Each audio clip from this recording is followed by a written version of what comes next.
Olá pessoal, boa tarde. Boa tarde a todos aí. Estamos chegando para a nossa live.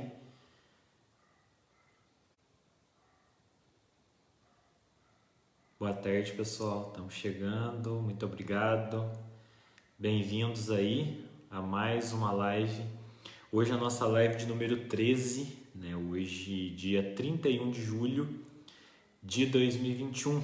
Né? Estamos encerrando o 7º mês já do ano de 2021, né? E essa semana bastante frio, uma semana diferente, né, aí daquilo que a gente tem vivido nos últimos anos, uma semana bem mais fria, né, de fato o inverno, como nós não estamos muito acostumados, já há muitos anos que nós não temos um inverno tão rigoroso como esse.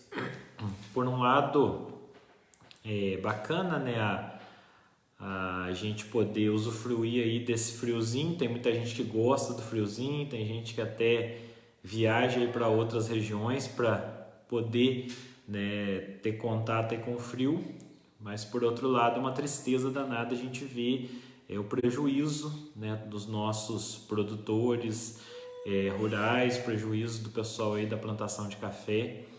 A gente fica bastante triste com isso, né?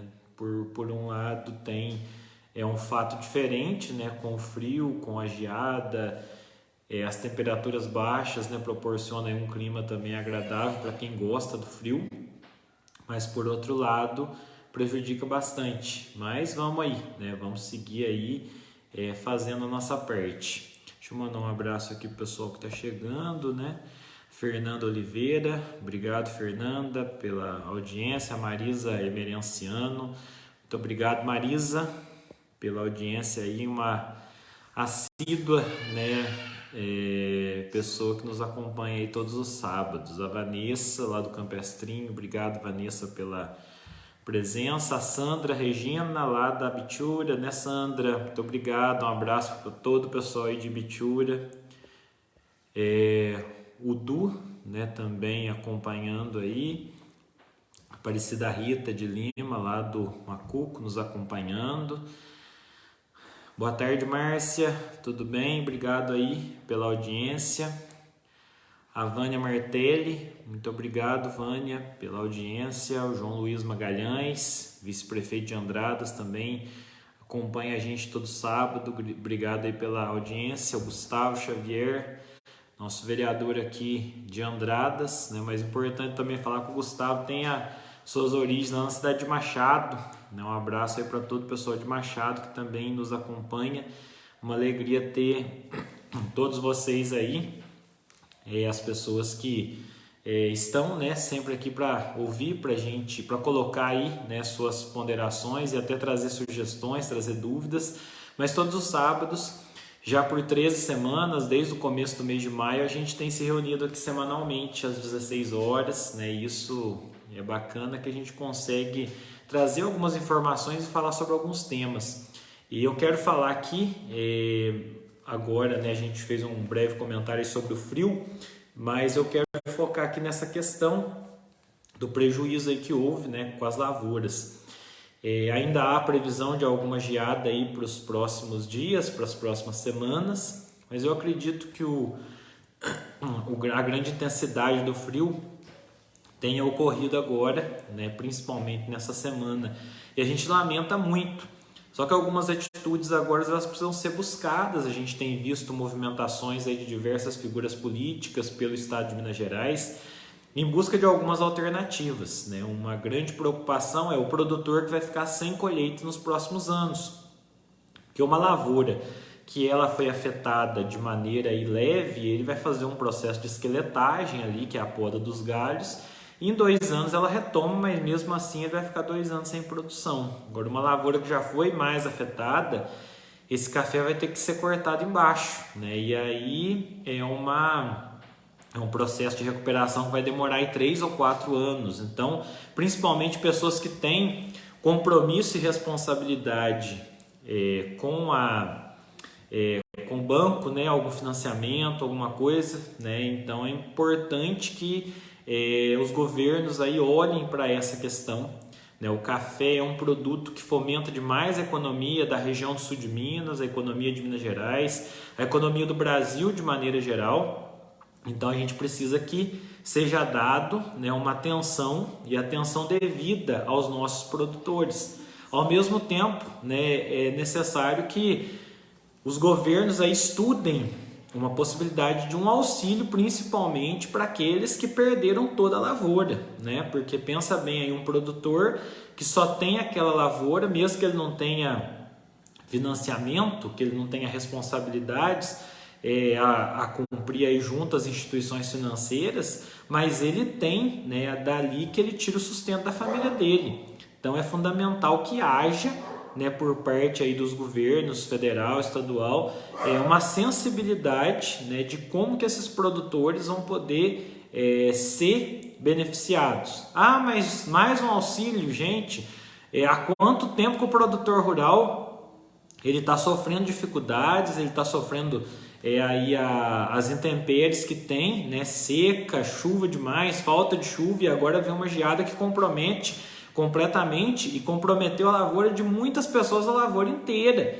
Então, será que esse produtor não merece um olhar, né, mais benevolente por parte dos governos e uma ação, né, mais efetiva para que ele possa transpor esse momento de dificuldade, né? Então, a gente espera, né, que isso aconteça, a gente espera uma ação mais efetiva e prática dos nossos deputados, que têm força para estar questionando isso e para estar buscando isso junto aos governos, porque, né, do contrário fica somente no evento que fez e tal, não adianta, né? A gente sabe que é importante sim, que se tem um evento, teve a ministra e tal, mas efetivamente é importante que o produtor tenha alguma resposta prática. O que vai mudar para ele?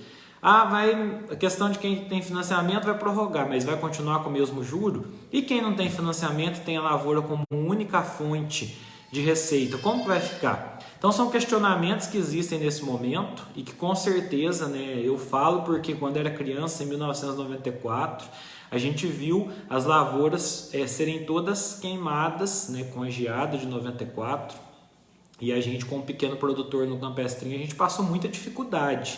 E não houve nenhum auxílio por parte do governo naquela época, só que a dificuldade foi muito grande. As pessoas tiveram, né, que se desdobrar, algumas pessoas passaram a ter muita necessidade. Agora nós vivemos um outro momento, nós estamos saindo de uma pandemia, né, as questões hoje da lavoura, ela demanda muito investimento, e muitas pessoas provavelmente têm ali o seu futuro comprometido pelos investimentos que fizeram no plantio e no manejo de uma produção de café. E tem outras produções, né? Nós temos na região a produção de hortaliças, nós temos a produção de batata, nós temos a produção de flores, ou seja, são todas produções que foram afetadas em diversos locais e que precisa de, né, uma resposta e de um apoio, né? E isso é fundamental.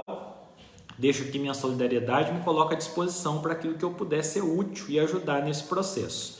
Deixa eu mandar mais um abraço aqui, pessoal que entrou depois, né, nos acompanhando. Vamos lá, o pessoal nos acompanhando aqui. A Daniele Santos, muito obrigado aí, Daniele. A Débora de la Testa.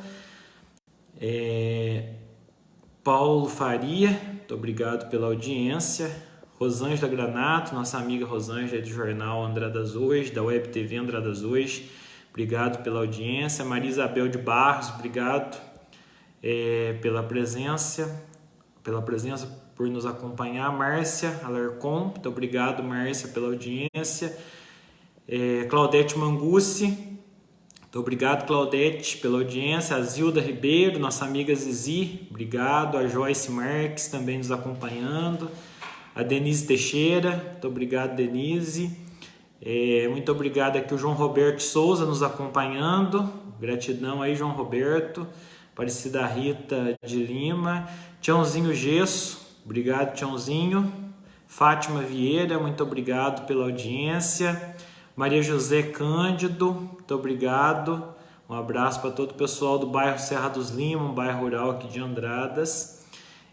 Muito obrigado, seu Ayrton Torres, gratidão aí por nos acompanhar, gratidão pela audiência. Claudinha Moraes, agradeço muito também a audiência, muito obrigado. Gente, né, paralelo a isso, é uma questão interessante da gente tratar aqui, trazer também. Ontem nós tivemos em Varginha um evento do SAMU, o CISU-SAMU, SAMU que atende a região sul de Minas inteira, são 153 municípios, uma população de 2.600.000 habitantes, que tem aí 29 hospitais credenciados, 35 bases descentralizadas, e foi feita uma homenagem ontem a todos os ex-presidentes e ex-diretores, né? Foi feita uma memória aí da história do SAMU, né? De tudo aquilo que ele representou para a nossa região, principalmente, dos resultados que ele teve. E eu posso dizer para vocês o seguinte, eu acredito que ainda há muito que se fazer, né? E o modelo ideal de um sistema de urgência e emergência, como é o caso do SAMU, é que cada município tivesse uma base, mas isso financeiramente ainda não é possível, né? Não há essa viabilidade, mas há um projeto de ampliação para que isso aconteça. Mas é inegável que inúmeras vidas foram salvas nesses últimos 6 anos pelo fato de existir um serviço móvel de urgência como é o SAMU hoje. Serviço que tem uma atenção extraordinária, né, que tem uma responsabilidade muito grande, profissionais treinados e qualificados para fazer esse atendimento, o que diminuiu e muito, né, os traumas pelo atendimento indevido, né, que muitas vezes acontece ali na ânsia de socorrer uma pessoa, coloca dentro do carro sem fazer as devidas imobilizações, e isso pode causar outros danos e até levar a pessoa à morte. E a gente percebe que o SAMU ele resolveu muito, né, tanto na qualidade quanto na celeridade do atendimento, considerando que tem um helicóptero, né, então alguns casos que precisam de um deslocamento mais rápido, o helicóptero durante o dia pode fazer essa transferência e isso é fundamental. Então nós temos que reconhecer, deixar aqui registrada a nossa gratidão a todas as pessoas que estiveram nesse período trabalhando no SAMU e que ainda estão, né, dando o melhor de si, que desde o dia 31 de janeiro de 2015, quando se ligou a central de regulação e deixou habilitado o número 192 para a central de Varginha, nunca mais foi desligado. Né? Então estamos aí há 6 anos e meio operando esse serviço extraordinário. E no momento lá, eu fiz, né, uma memória de tudo aquilo que foi vivenciado. Eu participei do consórcio e da diretoria antes do serviço começar a operar e depois tive o privilégio e a honra de ser presidente por 4 anos. E a gente sabe a dificuldade e a complexidade. Nós já falamos aqui do SAMU em outros momentos, né, e nós tivemos lá nesse período que fazer um concurso público, porque é um consórcio público. Então tem mais de 600 funcionários hoje que atendem a nossa população. Então foi preciso fazer um concurso público, pagar a rescisão daqueles que eram contratados, isso custou mais de 8 milhões de reais, e a gente entrar efetivamente com os funcionários efetivos e a partir daí, né, tá de acordo com a norma jurídica e conseguir operar o SAMU para que lá na frente ele não tivesse um passivo trabalhista que pudesse representar um prejuízo ou até comprometer a continuidade dos seus trabalhos. Então isso foi superado, a união dos prefeitos foi uma coisa fabulosa. Quando a gente assumiu lá em começo de 2017, nós tínhamos apenas 75 municípios que estavam pagando em dia e nós conseguimos aí, nesse momento, ter mais de 140 municípios que estão contribuindo com o SAMU, né, dando a sua contribuição. Além disso, o SAMU, como é um serviço de urgência e emergência, ele é de responsabilidade também do governo federal e do governo do estado. Então, o repasse por parte do governo federal e do estado, ele é devido. Então, é uma política que tem que ter essa contrapartida. Embora os municípios tivessem melhorado isso aí, lamentavelmente o governo do estado, durante a gestão do governador Pimentel, ele chegou a atrasar 5 parcelas do repasse do estado. E o repasse que vem do governo federal, ele tem que vir para o estado repassar para o consórcio. Esse repasse foi retido de 2 meses, então pode-se dizer que o governo segurou 7 pagamentos durante a nossa gestão lá no consórcio. Então foi uma dificuldade tremenda, né? A gente achou que muitas vezes não conseguiria manter o serviço por conta de não ter o recurso para pagar os funcionários. Mas graças ao empenho e à credibilidade que foi dada pelos prefeitos, isso foi possível. E a gente teve o serviço contínuo durante todo esse tempo sem ter nenhum problema. Então todo o sul de Minas ele foi atendido e continua sendo atendido, principalmente pela dedicação e determinação que os prefeitos tiveram, né, e continuam tendo para com o consórcio. E às vezes o pessoal até questiona, né? A gente tem algumas ponderações, o pessoal questiona, fala, nossa, mas você tem uma implicância com o PT, você não gosta do Lula, você não gosta... Sabe, eu acho que eu tenho motivo suficiente para ter um descontentamento com o PT. Porque enquanto prefeito do município de Andradas, enquanto presidente do SAMU, nós sofremos na pele as ações de desgoverno do PT. O desrespeito com o município de Andradas, o desrespeito com o sul de Minas que aconteceu pelo governador Pimentel foi algo inacreditável. O desrespeito com Minas Gerais inteira. Então nós que estávamos ali, nós sentimos na pele aquilo que o PT fez com a gente enquanto prefeito.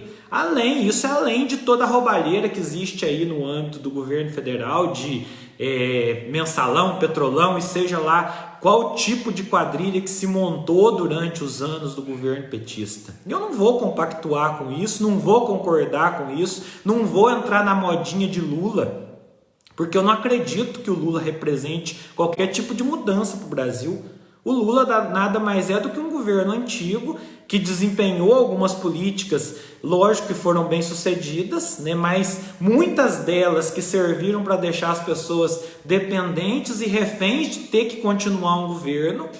E eu não acho que o debate tenha que ser hoje entre uma condução de uma pandemia mal sucedida pelo Bolsonaro, certo? E uma quadrilha que sucateou, que roubou o Brasil, como fez o PT.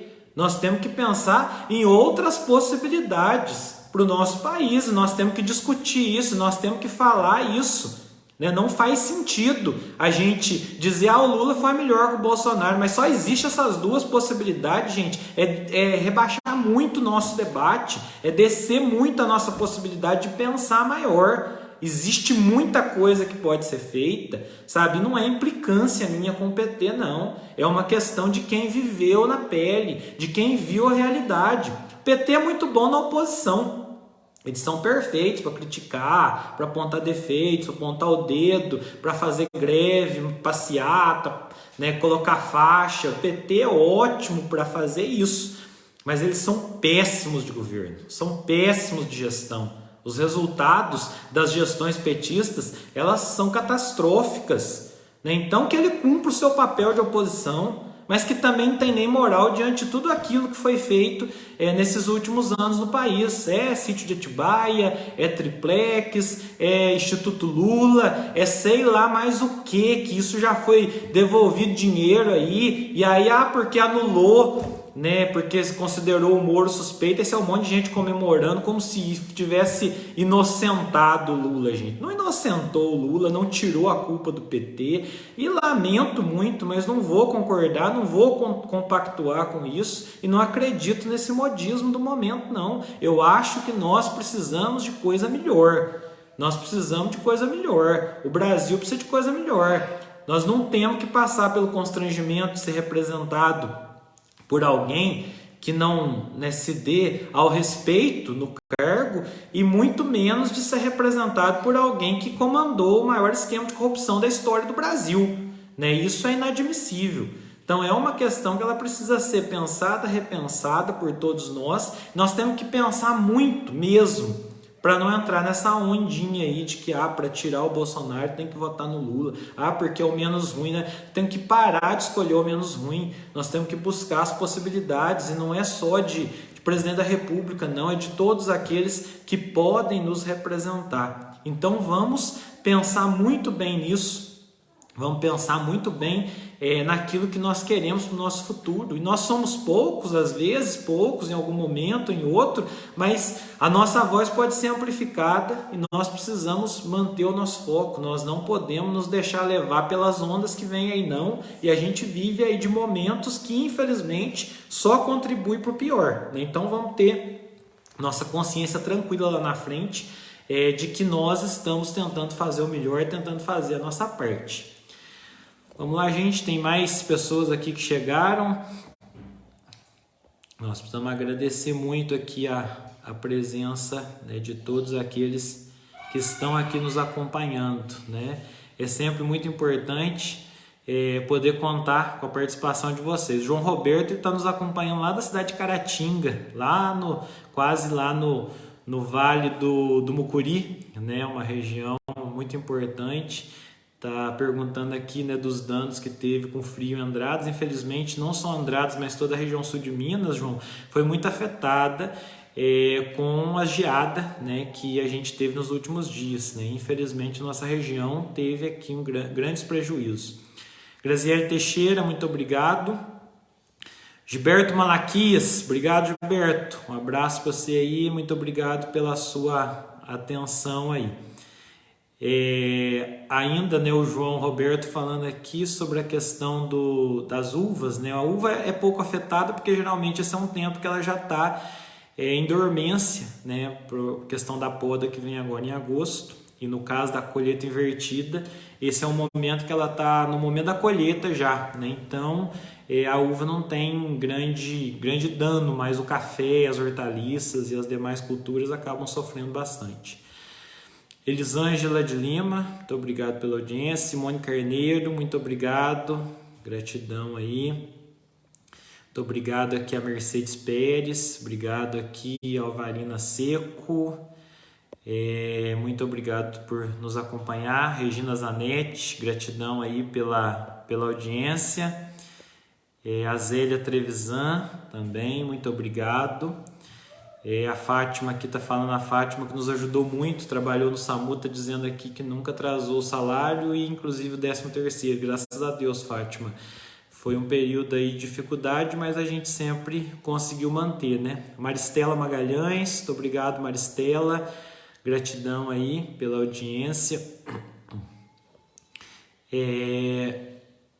Vamos lá aqui, Vanessa, mais uma vez, Denise. O Antônio Israel, né, nosso amigo Chapecó, nos acompanhando aqui. Obrigado, Chapecó, pela audiência.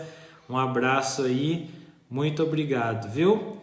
João Roberto está falando aqui que as pesquisas estão mostrando que está uma polarização muito grande entre o PT e o Bolsonaro, né? Mas eu acredito que tem um percentual muito mais de pessoas que acreditam num Brasil melhor, que não precisa depender dessa polarização, né? Então, acho que a pesquisa, nós não temos que aqui desacreditar nenhuma pesquisa, tem sim pesquisas que não são sérias, mas nós temos institutos muito sérios e a realidade ela é muito próxima do que algumas pesquisas têm relatado pela percepção que a gente tem, mas a pesquisa é o retrato do momento, né? Do final de julho de 2021. Esse retrato ele pode mudar a qualquer momento.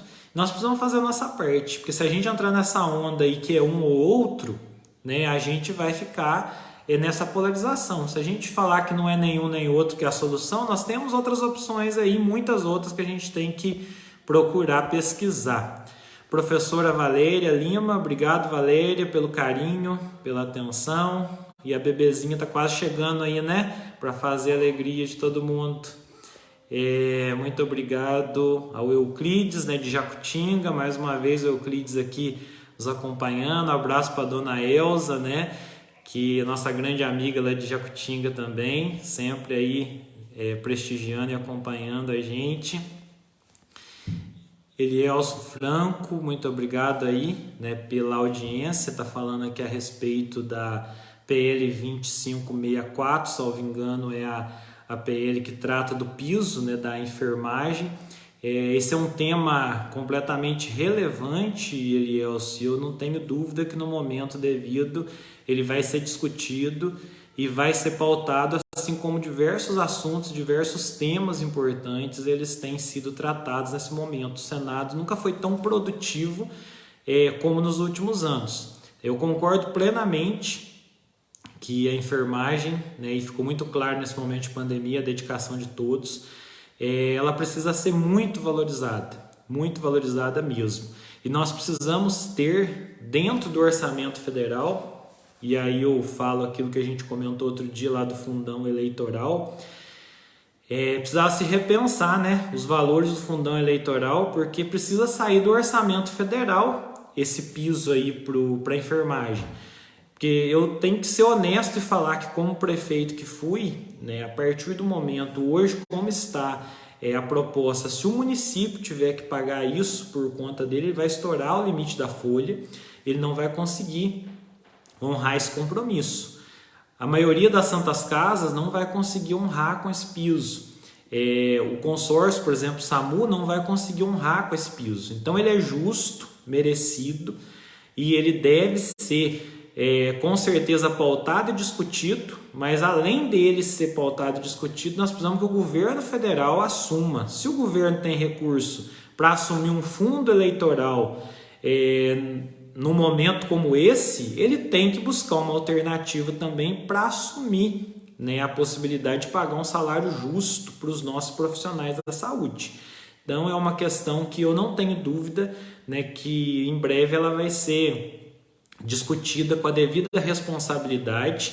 E só, né, aqui deixando aqui a palavra, o senador Rodrigo Pacheco, presidente do Senado, tem um grande respeito, né, por todos os profissionais e demonstrou isso aí pela atuação dele. Então esse é um tema, né, que com certeza precisa ser tratado e será tratado, não tenho dúvida disso. Lúcia Martins, muito obrigado aí pela audiência. Dora Moia, muito obrigado pela audiência, por nos acompanhar. Bruna Pereira, obrigado por nos acompanhar.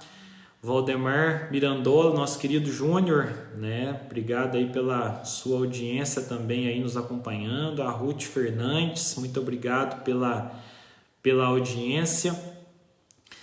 João Roberto está falando aqui que o Rodrigo Pacheco seria uma ótima opção para presidente da República. O João, o senador Rodrigo Pacheco está conduzindo o processo aí hoje do Senado Federal e ele deixa muito claro que ele não tem, né, essa discussão nesse momento, é inoportuna do nome dele por conta da função que ele tem e por conta do momento da pandemia. Mas eu também, minha opinião pessoal é que ele com certeza é um ótimo nome dentro desse contexto.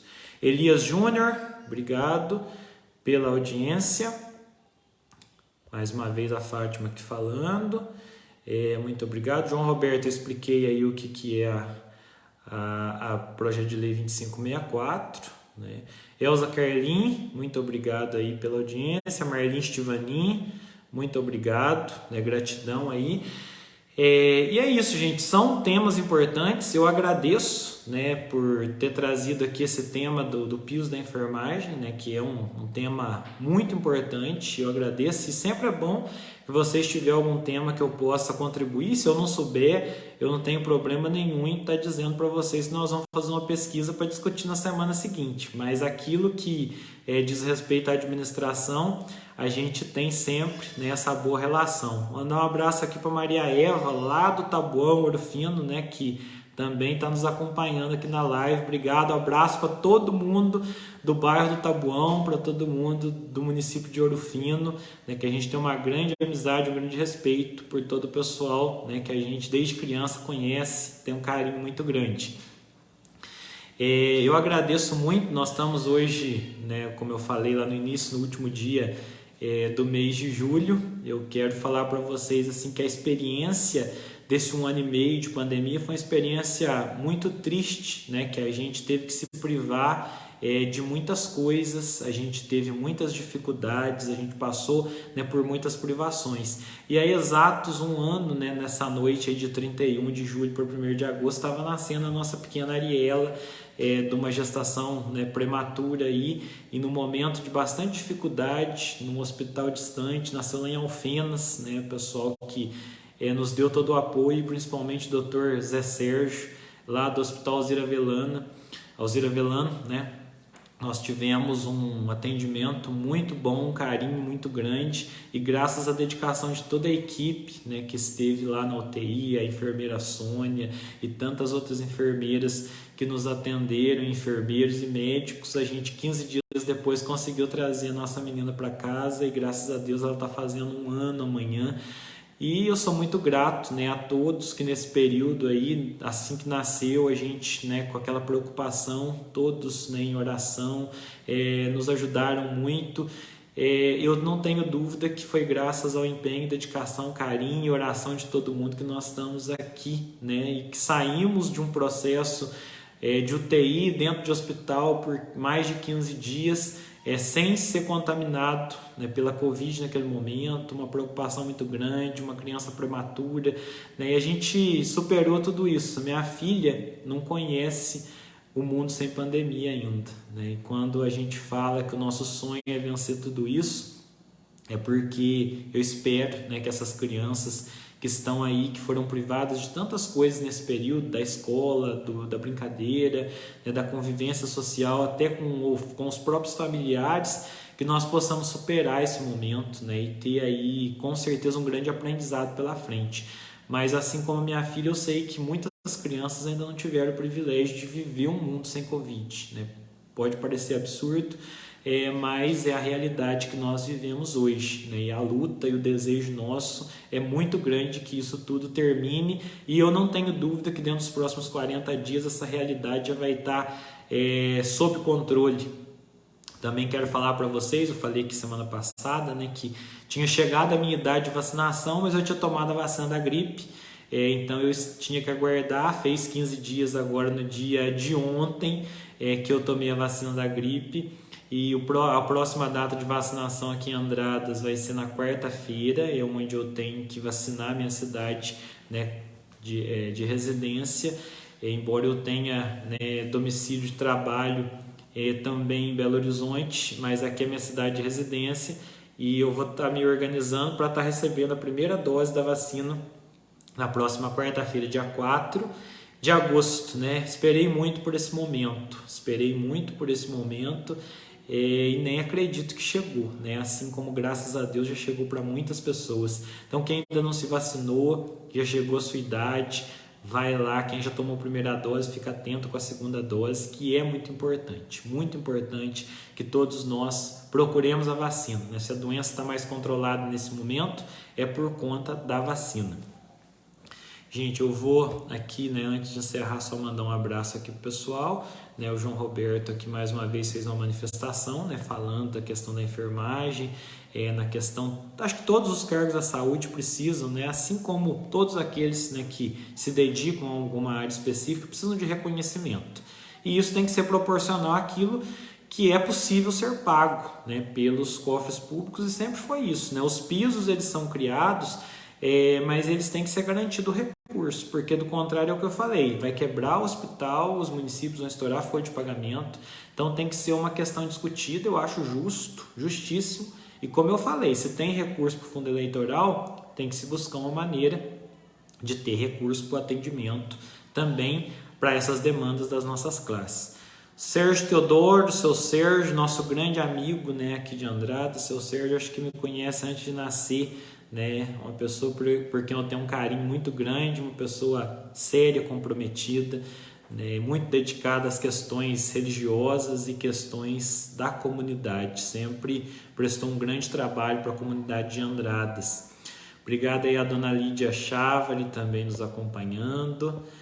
É isso aí, Claudete. Ariela já é um aninho, graças a Deus, Claudete. Muito obrigado, viu? Obrigado, dona Lídia, aí, pelo carinho, e todas as pessoas que estão aí.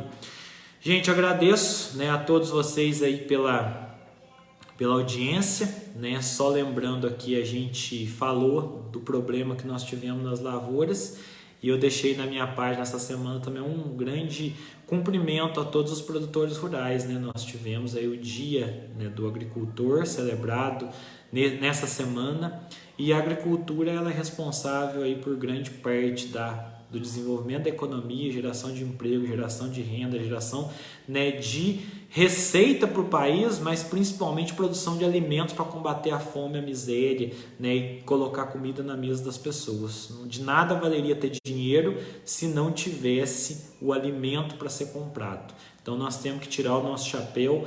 Eu exerci a função de agricultor até os meus 23 anos, depois, né, fui ser professor, servidor público, prefeito. Hoje estou aqui na minha função fazendo meu trabalho, e eu posso dizer que a função mais difícil é a da agricultura, né? Porque na agricultura a gente precisa mais de Deus, eu costumo dizer muito isso.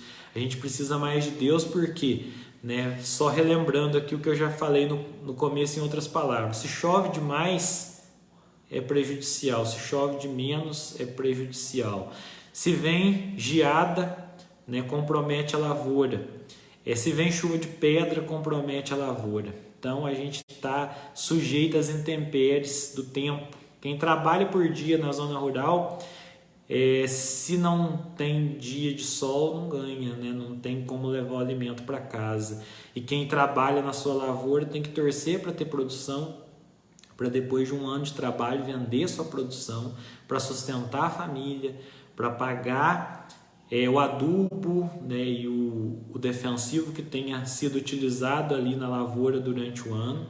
E geralmente não sobra nada, né? Geralmente há uma desvalorização muito grande, principalmente aqueles que são agricultores familiares. Então é preciso que se tenha um olhar e fora do discurso, fora do clichê, né? Eu falo porque eu já vivi essa experiência na zona rural. Minha família toda é de agricultor familiar e a gente vive essa experiência no dia a dia, a gente sabe das dificuldades que tem. E eu tenho muito orgulho da minha origem, tenho muito orgulho de ter saído do cabo da enxada, e isso, né, para mim é motivo de muita honra. E ao mesmo tempo é motivo de compromisso, de também estar levantando a minha voz todas as vezes que forem preciso para defender as pessoas que vivem na zona rural e que dependem desse serviço tão importante, né? Então eu deixo aqui minha gratidão, meu grande abraço a todos aqueles, né, que são pessoas dedicadas ao meio rural, que nos proporcionam ter comida na mesa todos os dias e que nos proporcionam aí o desenvolvimento econômico do nosso país. O que impulsiona a economia do país e dá o equilíbrio da balança financeira, né, que tanto se fala aí no Ministério da Economia, é a agricultura, que sempre suporta todas as dificuldades e que não parou na pandemia e que conseguiu, né, suprir a nossa população. Então, eu deixo minha gratidão aqui, meu orgulho, né, por essa origem e meu compromisso sempre de defender esse meio do qual eu fiz parte, minha família toda ainda faz parte. Encerrando aqui, né, o Sandro Albergoni também aqui nos prestigiando, muito obrigado pela audiência, Célia Cassetari, muito obrigado pela audiência. O João Roberto dizendo que antigamente o lavrador conseguia comprar uma terrinha e pagar com a produção, né? Infelizmente os tempos mudaram, né, João? Os insumos aumentaram muito e o valor da produção sempre é aquém daquele valor que seria necessário para poder suprir, né? E o produtor rural às vezes está trocando cebola, como diz aqui na nossa região, né? Trocar cebola é quando você põe dinheiro, põe trabalho, no final, quando você faz a conta, não sobrou nada. Lamentavelmente, a nossa realidade, muitas vezes, quando a gente trabalhava na lavoura, era de muitos anos, a gente chegava no final do ano, fazia a conta e nós tínhamos trocado cebola, né? E isso faz parte, né, do processo, mas a gente precisa buscar melhorias e a gente precisa lutar para ter uma realidade diferente. Eu quero agradecer aqui, vamos encerrar, né, a nossa live de hoje. Quem, né, ainda não segue a nossa página, nos siga lá, nos acompanhe. Nós também temos a página no Instagram. Eu espero estar sendo útil, né, esses momentos que nós temos tido aqui e que nós sigamos fazendo a nossa parte e contribuindo para ter, né, a formação de um pensamento melhor, para ter uma discussão de todos os temas possíveis dentro de uma visão que a gente saia, né, muitas vezes daquilo que as pessoas querem nos manipular, que nós possamos pensar com a nossa cabeça, tomar as nossas atitudes, discutir os nossos problemas e ser respeitado dentro desse processo democrático que nós temos aqui. Encerrando aqui, abraço aí, Lília Vilas Boas, né, que ainda não tinha aqui manifestado, muito obrigado. Muito obrigado aí mais uma vez a Regina Zanetti, né, falando aqui que o assunto é muito bom. E é isso, né? Estou sempre à disposição, perguntas, questionamentos, podem trazer aqui até críticas, né? São bem-vindas. Como eu já disse em outros momentos, o importante é que haja respeito. Uma coisa é uma crítica, outra coisa é uma falta de educação. Falta de educação e gente mal educada a gente evita, né? Porque a gente tem a opção de não conviver, né? A gente escolhe as pessoas com quem a gente quer conviver e eu particularmente não gosto de conviver com gente mal educada. Não é essa a minha educação e eu não tenho necessidade de tolerar esse tipo de relacionamento, né? Então, as pessoas que são bem educadas, elas podem com certeza apresentar sua crítica sem jamais ofender ou atacar ou denegrir a imagem de quem quer que seja. E são sempre bem-vindos. Agora, quem é mal educado, a gente deixa eles lá, né, com a sua amargura, tocando aí. Mas nós não precisamos de estragar, né, o nosso dia, estragar as nossas boas expectativas por gente que não resolveu os próprios problemas aí. Mas é isso, gente. Agradeço de coração. Muito obrigado, João. Obrigado. É pergunta que o Rodrigo responde, né? Estamos aí à disposição mesmo para aquilo que a gente souber. E, né, que tenhamos um ótimo final de semana e que agosto seja muito bem-vindo nesse ano de 2021. Muito obrigado, gente. Boa tarde.